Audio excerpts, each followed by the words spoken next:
La revista El Doctor en Casa presenta su programa El Doctor en Casa TV.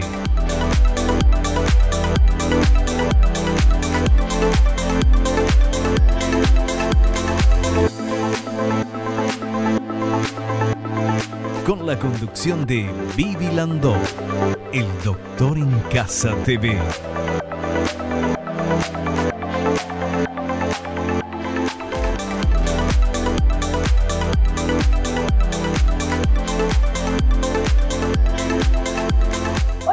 Hola, ¿cómo están todos? Muy, pero muy bienvenidos. Esto es El Doctor en Casa. El tema que hoy vamos a hablar es del dengue, tipos de dengue, síntomas y prevención. Nuestro invitado, el profesor doctor Edgar Ortega, medicina interna, especialista en infectología clínica, magíster en administración y gerencia hospitalaria, especialista en didáctica superior universitaria y metodología de la investigación.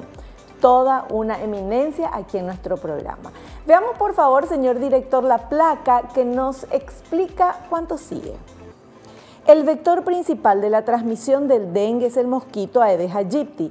Los síntomas de la enfermedad pueden ser leves o progresar de forma grave que requiere hospitalización y puede poner la vida en peligro. La mejor forma de prevención es la eliminación de posibles criaderos de mosquitos, el uso de repelentes y la adopción de toda medida que minimice la posibilidad de contagio. Bueno, y ahora sí, saludamos a nuestro invitado, el profesor doctor Edgar Ortega. Profesor doctor, ¿qué tal? ¿Cómo está? Bienvenido al programa. Bueno, muchas gracias y siempre un gusto y gracias por la invitación. Muchas gracias. Nosotros agradecemos su presencia, su tiempo. Sabemos que es una persona súper ocupada y para nosotros es muy importante que nos dé ese tiempito para estar acá con nosotros y con toda la teleaudiencia, por supuesto. Y ahora queremos hablar, doctor, que nos diga el tema del dengue. Sigue el dengue. Sí. Nunca vamos a descansar del dengue, doctor. Y probablemente no, ¿verdad? Porque existen todas las condiciones en nuestro país. Desde que empezó esto, anteriormente teníamos periodos en el cual no teníamos casos vivos, estamos hablando antes del 2020, pero después de eso ya vino a quedarse, incluso en periodos de frío nosotros seguimos viendo casos de dengue, ¿verdad? Sí. Hay unas características climáticas del país, después las condiciones ambientales, socioculturales, económicas, que hace que nuestro país sea un país para que estas epidemias puedan resurgir, ¿verdad? Sí, eso ya es endémico, así se llama. Sí, ¿o cómo? Ya vino para quedarse, ¿verdad? Ya es algo que forma parte autóctono lastimosamente de nuestro país, ¿verdad? Ya. En todo momento tenemos, ¿verdad? Sí. ¿No se descubrió todavía la vacuna contra el dengue, doctor? Sí, tenemos ya la vacuna descubierta, que por cierto nos produce en nuestro cuerpo gran cantidad de protecciones contra las formas graves del dengue. No evita que desarrollemos, pero baja bastante la mortalidad de la enfermedad, porque hay que saber que mucha gente en nuestro país murió por dengue. Sí. Prácticamente si uno está vacunado y adquiere la enfermedad, los síntomas serían leves, casi imperceptibles, pero no tenemos los resultados a 5 años, a 10 años de los vacunados, que pasan en los niños, que pasan en las embarazadas, que pasan en esas personas que tienen situaciones especiales, ¿verdad? Entonces, cuando se va a aprobar una vacuna para su uso masivo, ¿verdad? Necesitamos cierto tiempo de prueba y en eso estamos actualmente, ¿verdad? Doctor, pero ¿y la vacuna del COVID no se esperó nada para, o sí se esperó, no sé, pero no, salió? No esperamos nada. Por eso. Claro, pero la situación del COVID fue una situación diferente, tenía repercusiones pandémicas, ¿verdad? A nivel mundial. Por eso que cuando uno iba a vacunarse no bastaba con querer vacunarse, sino que uno tendría que autorizar. ¿Se acuerda que tenía uno que firmar un consentimiento? Sí. ¿Por qué? Porque no sabemos algunos efectos adversos en ese tiempo de qué podría producir estas vacunas con el tiempo. Claro. Por eso fueron autorizaciones de emergencia, se llaman, ¿verdad? Una vacuna para que sea aprobada y que, digamos, es totalmente inocuo, prácticamente de 10 a 15 años, ¿verdad? Claro. Pero con esta vacuna, esta situación que tuvimos del Claro, COVID era totalmente vacunarte o diferente, morir ¿verdad? en ese momento. Muchísimas personas, más de 20 a 30 millones de personas murieron, es muchísimo. Sí, sí. Y con los vacunados se pudo frenar, no evitar la propagación, pero sí frenar muchísimo. Y hasta ahora seguimos teniendo, pero no como en el año 2000, Dios ¿verdad? mío, qué horrible Pasan como si fuese una gripe fuerte, nada más lo que tienen estas personas, pero totalmente diferente es el escenario, ¿verdad? Así mismo, así mismo. Bueno, y con el tema dengue, doctor, ya me dice que sabemos cómo es el tema del dengue, que el mosquito Aedes aegypti famosísimo, ese mosquito que tenemos que limpiar, que no tenemos que dejar agua, que los reservorios. Sin embargo, es como que no nos entra bala, doctor. Seguimos, de verdad, seguimos, porque todo el mundo, uno siempre le quiere culpar al vecino, ¿verdad? Pero mismo en la casa de cada uno, no es que estamos dando vuelta cada cosita que puede contener agua ni nada y es así, Vivi. Además que realmente queremos nosotros delegar nuestras obligaciones como ciudadanos, ¿verdad?, a las instituciones del Estado, y nosotros sabemos que generalmente la municipalidad, la gobernación o el ministerio o el CENEPA no dan abasto, ¿verdad?, para poder realizar la limpieza. O sea que lo que aquí deberíamos es, si no vamos a limpiar, por lo menos que no ensuciemos, claro, o no tiremos las cosas que pueden contener el agua, que sería el lugar ideal para que el mosquito pueda proliferar, porque como cualquier ser viviente tiene que reproducirse. Claro. La hembra tiene que desovar y lo hace en esos lugares, ¿verdad? Y aparte de eso, que el mosquito también se volvió cosmopolita, se urbanizó, vive en nuestro domicilio por mucho tiempo. Si no está en un reservorio con agua para desovar, ¿verdad?, en épocas de frío aprendió a estar en los lugares tibios de nuestra casa, ¿verdad?, para poder sobrevivir las bajas temperaturas, y entonces hace que ganó cierta estrategia el mosquito para poder sobrevivir también, ¿verdad? Y nuestros periodos de frío no son lo suficientemente fríos ni prolongados en el tiempo, ¿verdad? Claro, para matarlo. Tendría que nevar, tendría que hacer una cantidad de grados bajo cero, una exactamente. Cosa así. Y aún así probablemente el mosquito podría sobrevivir porque se abriga y sobrevive el mosquito, no sé qué hace, pero ocurre que en nuestras casas están aclimatadas. Claro, se queda adentro. Y si no está aclimatada, uno puede tener un refrigerador, y el refrigerador, el motor del refrigerador genera una temperatura, entonces el mosquito puede percibir y va y se queda en ese lugar. Mira vos, mira qué interesante. Entonces, en esos lugares son los que buscan en los domicilios, por ejemplo, en las ventanas, detrás de las cortinas donde entra un poco de sol, ¿verdad? Entonces hay zonas que son cálidas, uno tiene una estufa, el dormitorio donde no tenemos la misma temperatura ambiente que el exterior, entonces el mosquito aprendió esos hábitos, entonces también se abriga con nosotros internamente, ¿verdad? Doctor, ¿qué altura puede volar? ¿A qué altura puede llegar volando el mosquito? Y hay muchos trabajos, hay muchos especialistas, los entomólogos que estudian, ¿verdad? Y entre 5 metros aproximadamente, un diámetro de hasta 20 a 40 metros también podrían ellos sobrevivir y picar. O sea, uno puede estar 20 a 40 metros de diámetro, así, pero de altura 5 metros más o menos. Sí, exactamente. Bueno, los mosquitos aprendieron a tomar ascensor entonces, porque es cierto, yo vivo en el 6º piso y también se me llena. En San Pablo, Vivi, tenemos reportes en la literatura médica de gente que tienen índice de masa corporal 3, o sea, tienen una obesidad mórbida, que lastimosamente no pueden salir de sus casas, tipo que están encerrados en sus casas porque no están preparados los lugares para poder salir. En San Pablo viven en 20, 30 metros de altura de los edificios. Se sube al ascensor y esa gente produce dengue, ¿verdad? O sea que incluso en los vuelos ellos pueden, por eso está prohibido transportar plantas de un país a otro, o sea, hay ciertos controles porque ellos pueden volar a la perfección, ¿verdad? Claro. O sea, las condiciones están dadas para eso. Bueno, entonces de eso vamos a hablar hoy, de los tipos de dengue, de los síntomas y la prevención. Ahora vamos a hacer un corte y volvemos ya.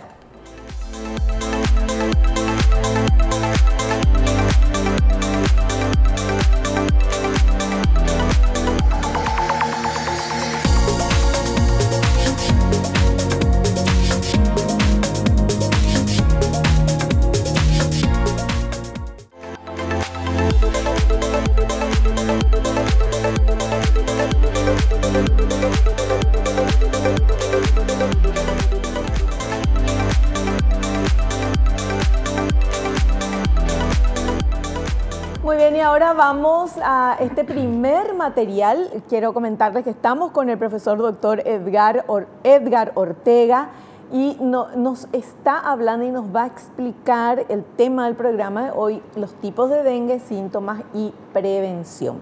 Y este es el primer material que vamos a ver que habla del dengue clásico. El dengue clásico. Cuando se presentan los síntomas, pueden confundirse con otras enfermedades como la gripe. Se debe sospechar que una persona padece dengue cuando presenta fiebre elevada acompañada de dos de los siguientes síntomas: dolor de cabeza intenso, dolor detrás de los globos oculares, dolores musculares y articulares, náuseas, vómitos, agrandamiento de ganglios linfáticos o sarpullido. Los síntomas por lo general duran entre 2 y 7 días.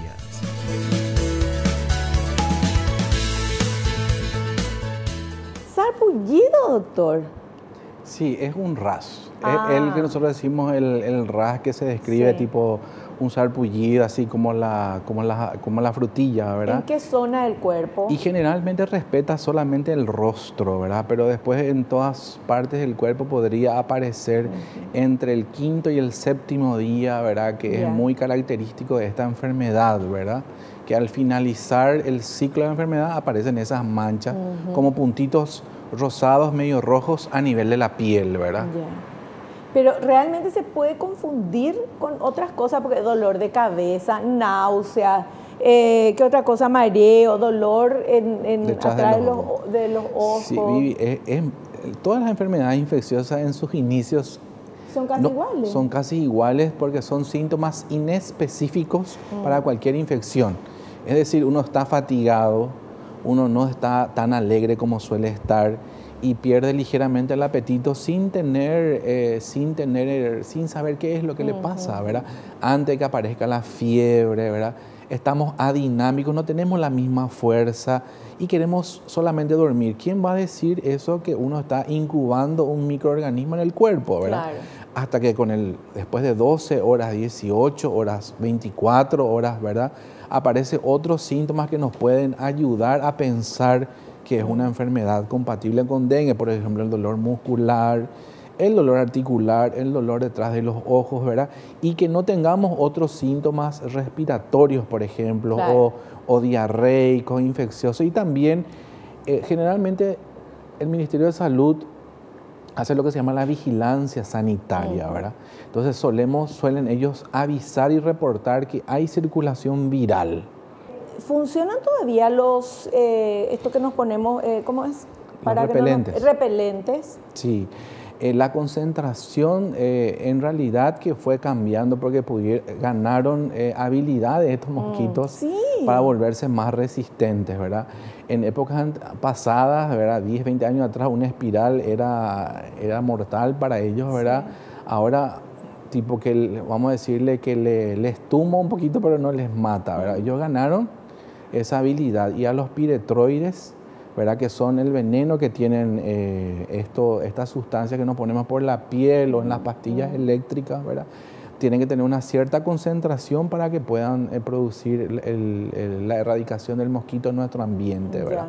Doctor, ¿es cierto? Le pregunto porque leí en algún lugar no científico que el repelente que nosotros nos ponemos no es que emanamos un olor que le repele, sino que enmascara el olor a humano, por decirlo de alguna manera, que es el que atrae al mosquito. ¿Es cierto eso o cómo funciona? No, en realidad que la sustancia produce una cierta fragancia a la cual tiene una aversión el mosquito, ¿verdad? Ahora, si nosotros no tenemos ese repelente, no tenemos una protección, nosotros la sangre, el tipo de sangre irradia una fragancia que ellos pueden percibir porque ellos se alimentan de la sangre, son flebótomos, ¿verdad?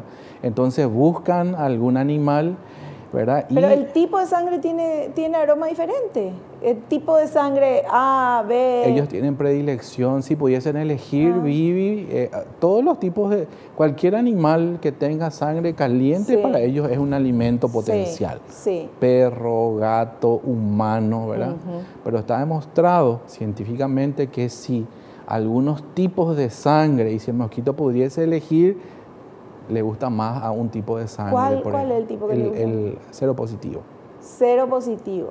Pero eso no quiere decir de ninguna manera que el si A no tenés, o el B, o claro. si no tenés, porque nos van a morir de hambre también, ¿verdad? Nos van a desaprovechar la oportunidad de hacer en pruebas de laboratorio. Tenemos esos reportes, ¿verdad? O sea, si tienen para elegir, cero positivo es, no sé, el asado completo que nos gusta. Con y la es camadita de grasa, sí, todo ese, pero el otro la carne magra. Somos, no sé, una ensalada o qué, ¿verdad? Pero si tenés hambre, comés. Sí. Ahí está. Bueno, no sé si entendieron el bien gráfico. O sea, hay que cuidarse nomás, porque el mosquito come, o sea, pica a todos. Bueno, a mí lo que me preocupa, doctor, es que esto es algo así que no se termina. No es como decir, bueno, ¿qué tenemos que hacer para que termine en un mundo ideal? En un mundo ideal. Nos convocamos todos, limpiamos todo el Paraguay y nos volvemos a ensuciar y ahí va a desaparecer, o lo mismo nomás va a continuar. Y es muy difícil erradicar totalmente al vector. Eso tenemos que saber que las condiciones están dadas, porque si erradicamos también las basuras o las tapitas o algún dispositivo que pueda juntar agua y que esa agua no circule, es un lugar donde va a eclosionar, ¿verdad? Sí. Pero recordar que hay plantas, hay árboles que tienen ramas, y en las ramas el agua de lluvia se puede acumular y no podemos también deshacernos todos de eso, ¿verdad?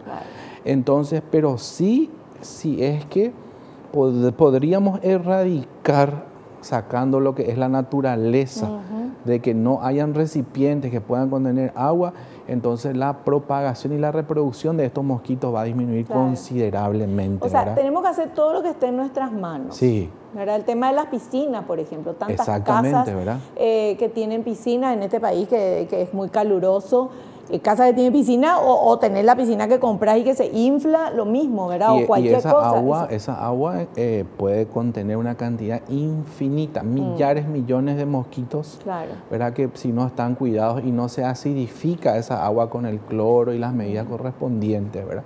Y es así. Y otras de las condiciones también que uno puede traer el microorganismo de otro país, ¿verdad? Uno viaja con mucha facilidad y puede haber sido picado en otro país y traer el microorganismo aquí y le pica nuestro mosquito también que no tenía el virus y se va y le pica a otra persona y entonces va transmitiendo. Pero lo más probable es que nosotros seamos los que llevemos a otro lado, entonces si estamos... Lastimosamente, las recomendaciones que dan para venir a nuestro país de gente de otras latitudes es o de vacunarse, Europa, o es vacunarse, o evitar, ¿verdad? O no vengas, ¿verdad? Eso es medicina del viajero, ¿verdad? Entonces son necesariamente recomendaciones que le da cada país a sus ciudadanos, ¿verdad? Porque nuestro clima es así y en todo momento estamos así. Qué bárbaro. Bueno, seguimos con otro material y habla del dengue grave o hemorrágico. A ver, por favor. El dengue grave o hemorrágico es una complicación potencialmente mortal porque cursa con extravasación de plasma, acumulación de líquidos, dificultad respiratoria, hemorragias graves o falla orgánica. Los signos se presentan entre 3 y 7 días después de los primeros síntomas y son dolor abdominal intenso, vómitos persistentes, respiración acelerada, hemorragias de las encías, fatiga y presencia de sangre en el vómito, descenso de la temperatura corporal, menos de 38 grados centígrados. Las siguientes 24 a 48 horas de la etapa crítica pueden ser letales. Hay que brindar atención médica para evitar otras complicaciones y disminuir el riesgo de muerte.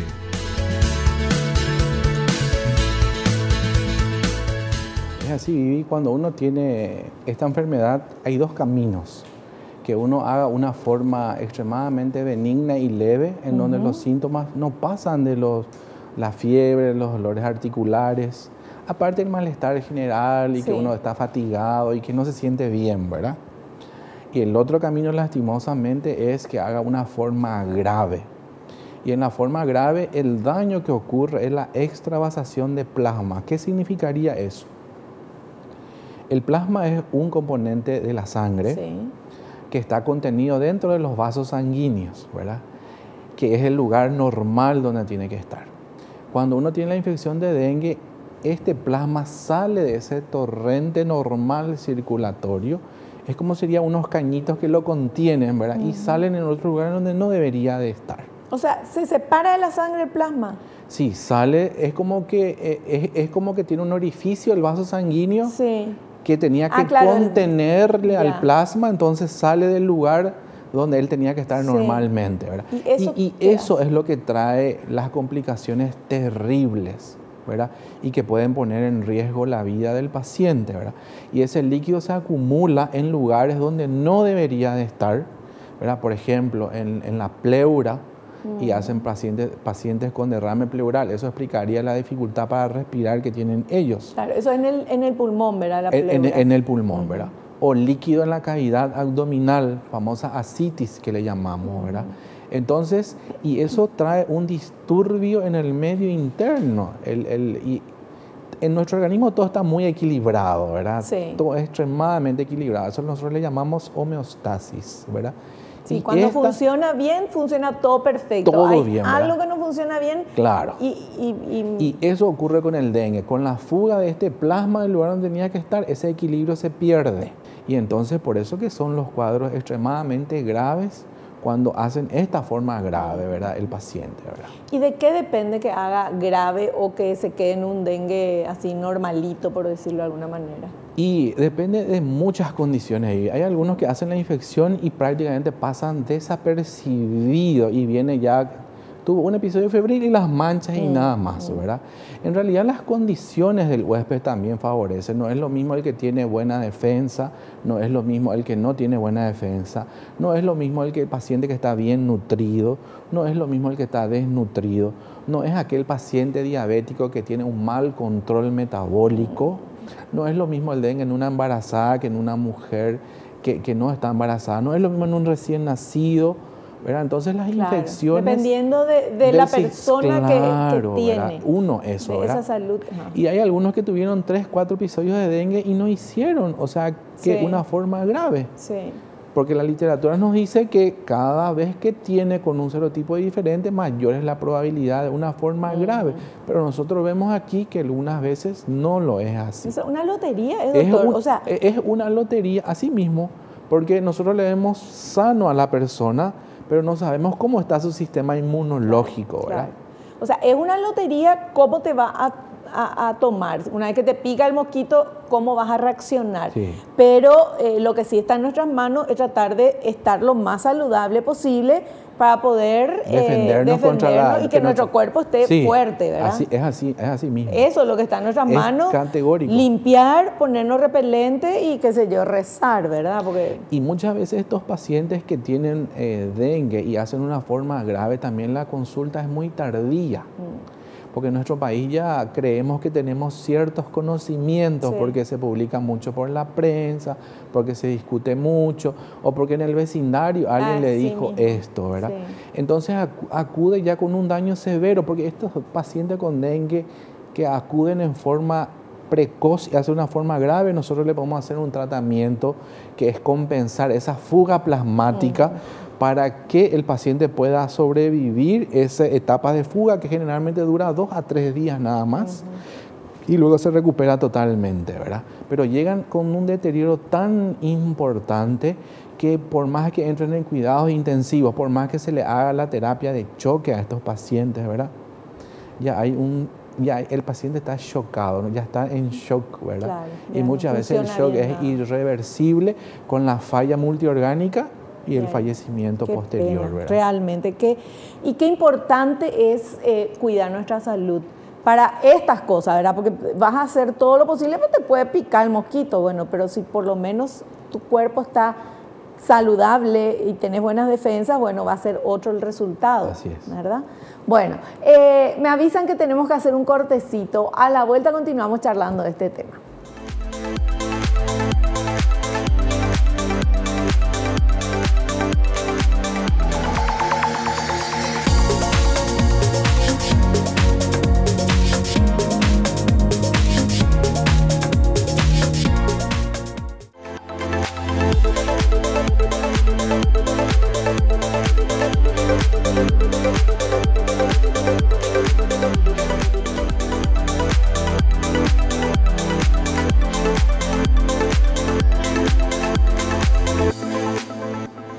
Seguimos charlando con el profesor doctor Edgar Ortega. Él es especialista en medicina interna, especialista en infectología clínica, magíster en administración y gerencia hospitalaria, especialista en didáctica superior universitaria y metodología de la investigación. El tema de hoy, los tipos de dengue, síntomas y prevención. Ay, yo quiero que aparezca algo, doctor, que erradique esta cosa del Aedes aegypti. Todos queremos, ¿verdad? Me dice el doctor, me mira así, bueno, sí, evidentemente. Bueno, y hoy vamos a hablar un poco de este, que no es nada de mosquito muerto, es bien vivito. Datos sobre el Aedes aegypti. Veamos, por favor, este material. Datos sobre el Aedes aegypti. Es un mosquito doméstico que vive en y cerca de las casas, que se reproduce en cualquier recipiente artificial o natural que contenga agua. Es más activo temprano a la mañana y al anochecer. Estos son los periodos de mayor riesgo de picaduras. Sin embargo, las hembras que necesitan continuar alimentándose para el desarrollo de sus óvulos y para su metabolismo buscarán una fuente de sangre en otros momentos.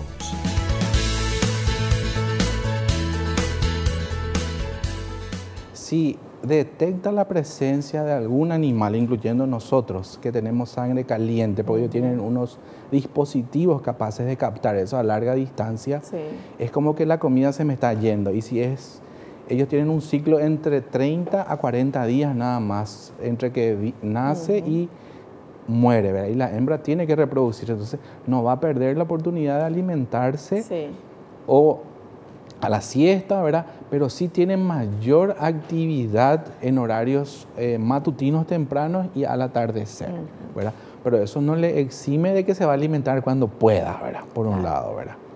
¿El Aedes aegypti anda así todo en grupo o puede haber un solo mosquito de repente en algún lado? Y nosotros solemos tener periodos de infestación porque la reproducción es bastante interesante en forma masiva. Entonces, muchas veces, ahora por ejemplo en este clima frío que estamos teniendo, encontramos la Aedes aegypti en forma aislada o esporádicos ahí, ¿verdad? Pero cuando hace calor, esa situación, uno no puede estar sentado al aire libre, por ejemplo, ¿verdad? Sí. Eso es, y no solamente es este mosquito, sino cualquier cantidad de vector. Entonces, depende mucho de las condiciones climáticas y las condiciones de reproducción para que ellos puedan aglomerarse y atacarnos con todo, ¿verdad? ¿Una hembra cuántos huevitos pone? Y muchísima cantidad, Vivi, ¿verdad? Desde 40 hasta 4.000 huevos puede poner en una sola ovación, puede poner, ¿verdad? Sí. ¿En un solo? Sí, así es, ¿verdad? Ahora de que esos todos eclosionen, no se reproduzcan, es otra. Tienen todo el mecanismo necesario para poder eclosionar, ¿verdad?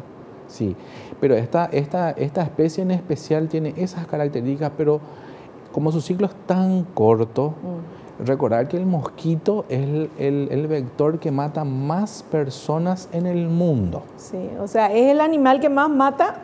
Porque mejor se reproduce y tiene toda la estrategia y no es la única enfermedad transmitida por estos vectores, ¿verdad? Si nosotros vemos la literatura médica, vamos a ver cuál es el mayor animal más asesino, es el mosquito, ¿verdad?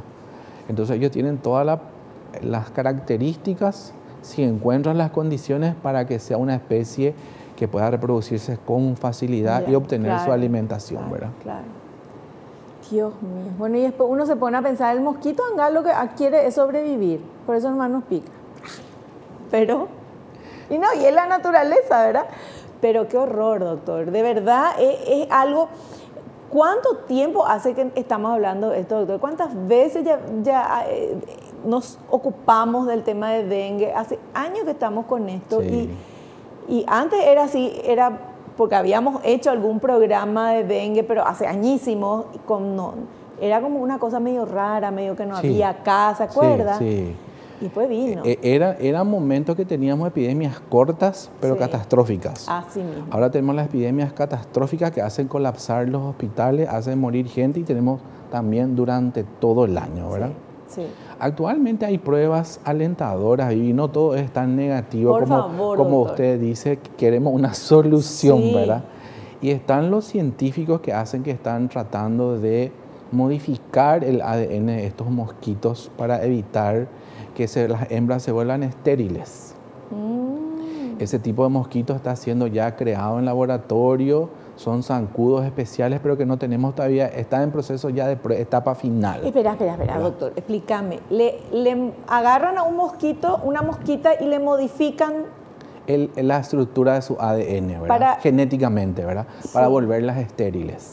Sí. ¿Verdad? Eso se está haciendo en los Estados Unidos, en Miami, el estado de Florida, Israel. Hay muchos países que están haciendo esas pruebas.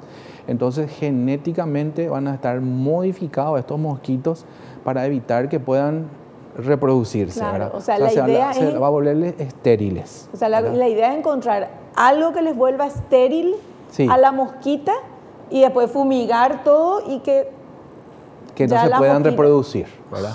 ¡Qué espectacular! Estamos cerca de utilizar la tecnología a ese favor para modificar la estructura dentro del mosquito, ¿verdad? Y que se vuelvan zancudos estériles. Dios mío, que sigan investigando y que se logre eso, por favor. Bueno, y ahora tenemos otro material, doctor, que habla de prevención. Veamos, por favor.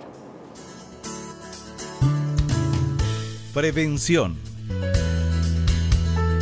Las medidas de prevención pasan por la eliminación o destrucción de los criaderos del mosquito, evitar conservar el agua en recipientes, tapar los tanques o depósitos de agua de uso doméstico, evitar acumular basura, tirarla en bolsas plásticas cerradas y mantenerla en cubos cerrados, destapar los desagües que pueden dejar el agua estancada. Se recomienda el uso de mosquiteros y la instalación de mallas antimosquitos en puertas y ventanas de las casas. Además, utilizar repelentes y ropa que cubra las extremidades para disminuir las posibilidades de picaduras.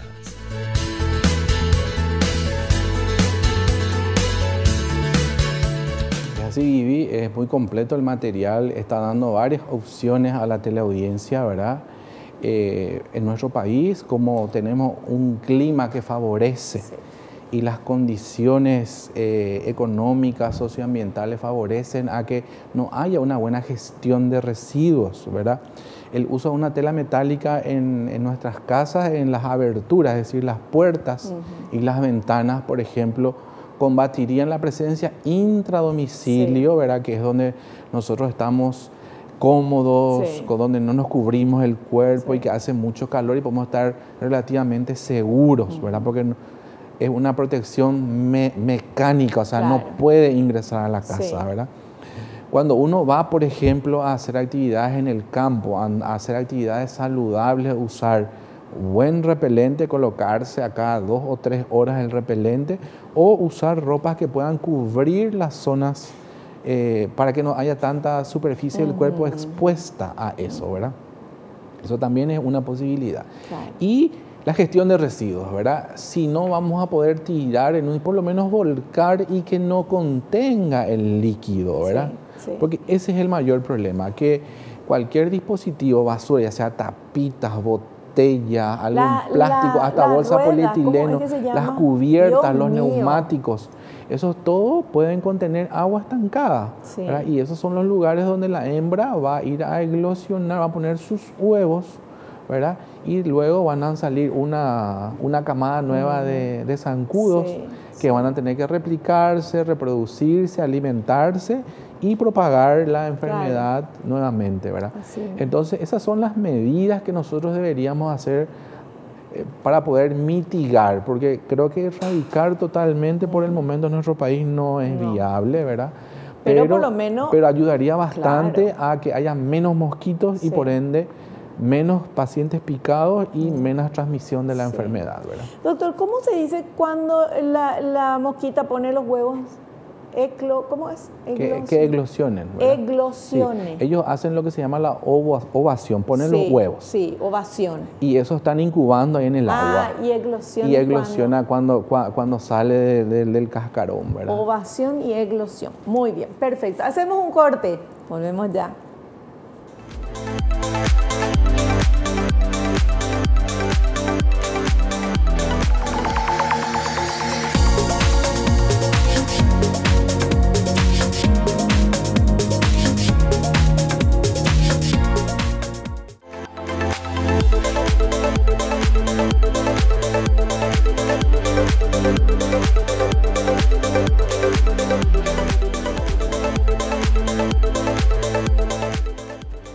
Estábamos hablando con el doctor en el corte, que yo decía, qué genial que descubran ya eso, que haga que las mosquitas se vuelvan estériles y ya no tengamos más.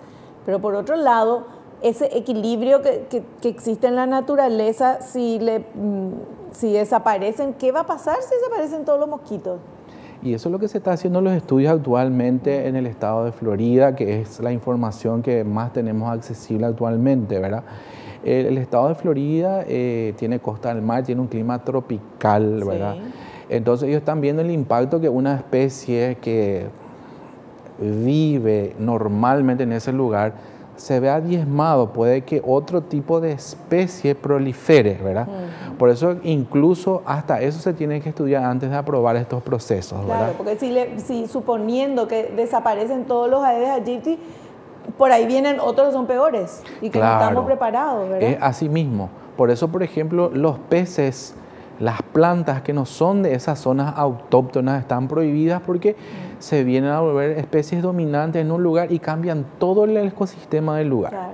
Y eso impacta en la población y el ser humano forma parte de esa población, ¿verdad? De ese ecosistema. También nosotros cortamos árboles, cada vez hay menos bosques y antes los mosquitos estaban ahí en el bosque.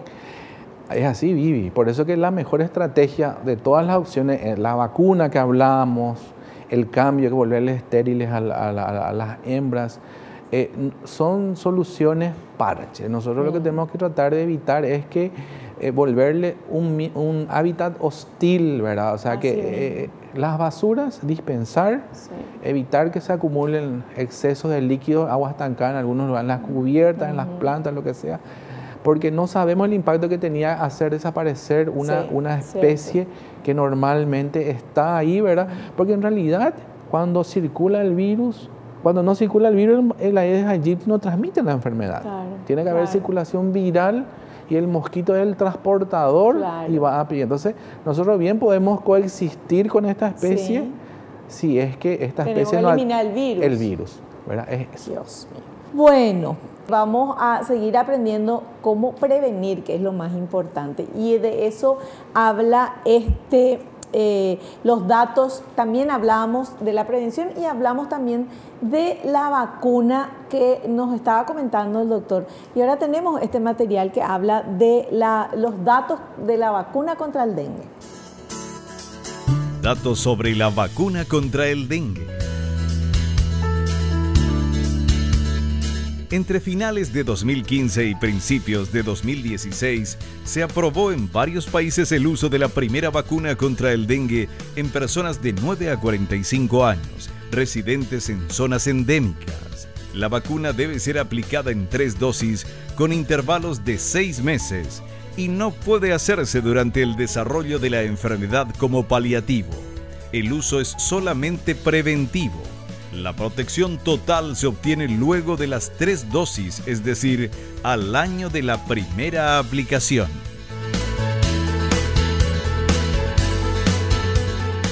Sí, nosotros recibimos en el país incluso la capacitación y el conocimiento de la vacuna, ¿verdad? Desde todo punto de vista, una vacuna muy óptima y eficaz para darle la ayuda al sistema inmunológico, es decir, la cantidad de anticuerpos para que puedan neutralizar al virus si uno adquiere la enfermedad, ¿verdad? Pero existen condiciones para poder aplicarse. Primero, que no tiene que ser alérgico también a los componentes de la vacuna. Ahí tenemos el primer inconveniente, ¿verdad? Segundo, que no tuvo que haber tenido dengue. En nuestro país tenemos que hacernos una prueba, dosarnos los anticuerpos para ver si alguna vez tuvimos o no tuvimos, ¿verdad? Y como hay diferentes tipos de vacunas, ¿verdad? Entonces tenemos que aplicarnos contra el serotipo que no tuvimos para tener la defensa. Si bien deja inmunidad cruzada para los otros serotipos, ¿verdad? En nuestro país es muy difícil, porque tantas epidemias tuvimos por varios serotipos, ¿verdad? Que es muy difícil hacer el diagnóstico por qué serotipo tuvimos en ese momento, ¿verdad? Por eso que esta vacuna es ideal para los países de primer mundo, donde no hay dengue, ¿verdad? Y por algunas condiciones ellos van a migrar a otros países, ¿verdad? O de repente cambia el hábitat, hace más calor, ingresa el mosquito en ese lugar o tienen la enfermedad. Ahora, por ejemplo, Europa está teniendo un calor infernal, ellos no tienen el mosquito, pero si importan el mosquito y se reproduce en ese lugar, podrían tener un brote, cosa que nunca se ha visto en esos lugares, ¿verdad? Pero como las medidas de control son tan eficientes en esos lugares, ¿verdad? Se hace el bloqueo e impiden que eso se propague en ese lugar. Entonces, esa es la medida para ellos más eficaz, ¿verdad? Claro, los europeos se tienen que vacunar no por si las moscas, sino por si el mosquito. Un chiste y todo. Bueno, vamos con el siguiente material, por favor. Situaciones que contraindican la aplicación de la vacuna contra el dengue. Antecedentes de reacciones alérgicas graves a cualquier componente de la vacuna contra el dengue u otra que contenga los mismos componentes. Inmunodeficiencia congénita o adquirida, con compromiso de la inmunidad celular. Infección sintomática por VIH o asintomática por este virus acompañada de signos de inmunodeficiencia. Embarazo, lactancia. Como vemos, Vivi, no es una vacuna que podemos también prescribirle a todos. Primero, de 9 a 45 años, en la embarazada no tenemos estudios, estamos esperando esos resultados, ¿verdad? Y hay algún tipo de población que probablemente tiene que ser indicado por el especialista, ¿verdad? Los que tienen algún tipo de inmunosupresión celular, hablamos bien del VIH. En este momento sabemos que hay una epidemia de VIH en nuestro país, ¿verdad? Entonces, cada uno en su área tiene que saber que su médico de cabecera o su médico tratante debería de prescribirle esta vacuna, ¿verdad? ¿Cuántos diabéticos tenemos? Nuestro país ahora está haciendo muchos trasplantes. Estas personas están inmunodeprimidas para evitar el rechazo, descartando los casos que ya tuvieron dengue en nuestro país, ¿verdad? Estamos 8 o 9 millones. ¿Sabe qué tipo de prueba, análisis, cómo es el tema para saber si tuviste dengue y se puede saber qué tipo de dengue tuviste también o cómo es acá en nuestro país? En nuestro país se puede saber si tuviste o no dengue pidiendo los anticuerpos de tipo IgG. ¿Verdad? Que son los anticuerpos de memoria que se quedan ante una exposición previa, ¿verdad? Y te marca que vos ya tuviste, ¿verdad? Pero eso es generalmente de por vida, pero eso no se puede saber el serotipo que uno tuvo, ¿verdad?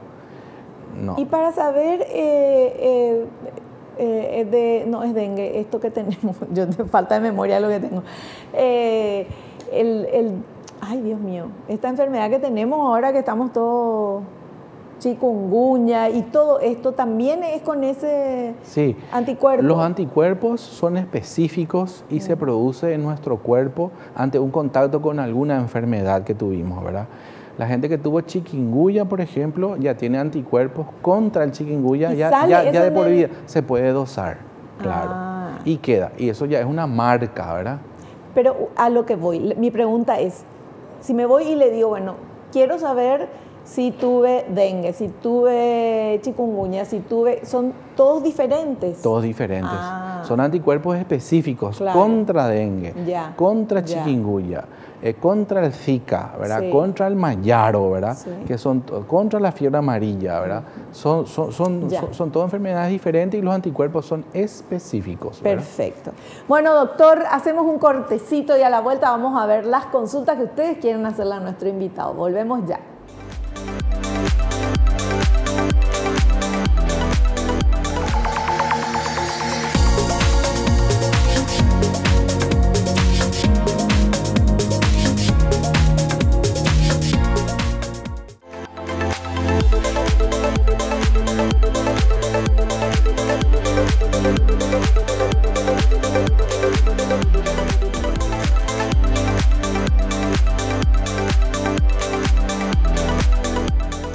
Bueno, y ahora las consultas que ustedes quieren hacerle a nuestro invitado. Vamos con esta primera pregunta, por favor. Si una embarazada tiene dengue, ¿puede producir consecuencias en el bebé? Sí, dependiendo del tiempo de gestación que tiene, ¿verdad? Como cualquier enfermedad que tenga la embarazada, es correcto, o sea, es bueno recordar que puede tener procesos o consecuencias en el cuerpo de la embarazada y también en el producto del embarazo, que sería el bebé, ¿verdad? Entonces, si es en el último trimestre o en el segundo trimestre o en el primer trimestre, puede tener ciertas consecuencias. Si hace una forma leve, por ejemplo, no hay ningún inconveniente, ¿verdad? Es más, hay muchas embarazadas que hacen formas leves. El tema es cuando hacen las formas graves. Claro. Porque de por sí, luego recordar, Vivi, que la forma grave pone en riesgo la vida de la madre. Claro. ¿Verdad? Entonces, obviamente, el bebé también se vería afectado si hace una forma grave. Por eso que la embarazada es un capítulo aparte, muchas veces en el dengue, ¿verdad? Y en cualquier otra enfermedad, porque necesitamos que esté saludable esa madre para que su bebé también nazca en forma saludable, ¿verdad? Perfecto. Vamos con la siguiente consulta, por favor. ¿Qué diferencia hay entre el dengue y la chikungunya? Una Famoso. excelente... todas son enfermedades consideradas arbovirosis, ¿verdad? Porque entra dentro de una familia que tiene signos y síntomas muy similares, ¿verdad? Ahora bien, sí, ya en nuestra experiencia actual podemos saber que existe diferencias en cuanto a la manifestación que se produce, ¿verdad? Por ejemplo, cuando uno tiene chikungunya, esas manchas o esas ronchas o como sarpullido, dijiste, aparecen en los primeros días. En el dengue aparece en los últimos días, ¿verdad? En el chikungunya la fiebre es bastante alta, Vivi, ¿verdad? Estamos hablando de 40, 39 grados, 41 grados. Es una hipertermia bastante interesante. En el dengue el paciente está febril, pero 38, 38 y medio, máximo 39, ¿verdad? Los dolores, los dolores. Podemos decir que la chikungunya es el campeón en cuanto al dolor articular. Más ¿verdad? dolor que Mucho el dengue. más doloroso que el dengue. Le encorva al paciente, le produce una discapacidad terrible, cosa que no vemos en el dengue. Si bien el paciente tiene el dolor articular, es más tolerable y cede con más facilidad con el tratamiento sintomático, con el paracetamol. En el chikungunya, si vos le das el paracetamol, se ríe y el paciente, tenemos que ir con drogas mucho más potentes, ¿verdad? En el dengue lo que más hay, el dolor es muscular, en el chikungunya es articular, te dice el nudo le duele. Sí, sí. También la tumefacción, la hinchazón de la articulación, le deforma la articulación, eso nosotros no, y le produce artritis. Ya. En el dengue no vemos eso, ¿verdad? O sea, si decimos cuál es peor, ¿dengue o chikungunya? Yo me quedo con el dengue porque el dengue mata más gente, ¿verdad? Pero los que hacen la forma leve, sus síntomas son más banales. Entiendo. Pero el chikungunya produce más discapacidad y más molestias al paciente, pero mata menos, Vivi. Ya. Perfecto, bueno, súper claro, doctor, terminó el tiempo de nuestro programa, queremos agradecerle la presencia como siempre, muchísimas gracias y lo esperamos en un próximo programa. un gusto siempre estar acá y estoy a las órdenes, Vivi, ¿eh? Muchas gracias. Nosotros nos despedimos hasta el próximo programa. No te olvides lo que te digo siempre, porque es cierto, naciste para ser feliz, no te conformes con menos. Chao, chao.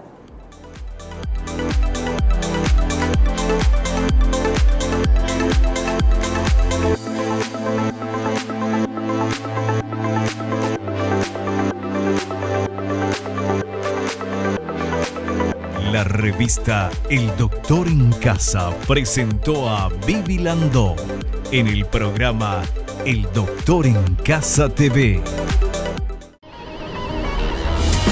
Fue una realización de Alicante.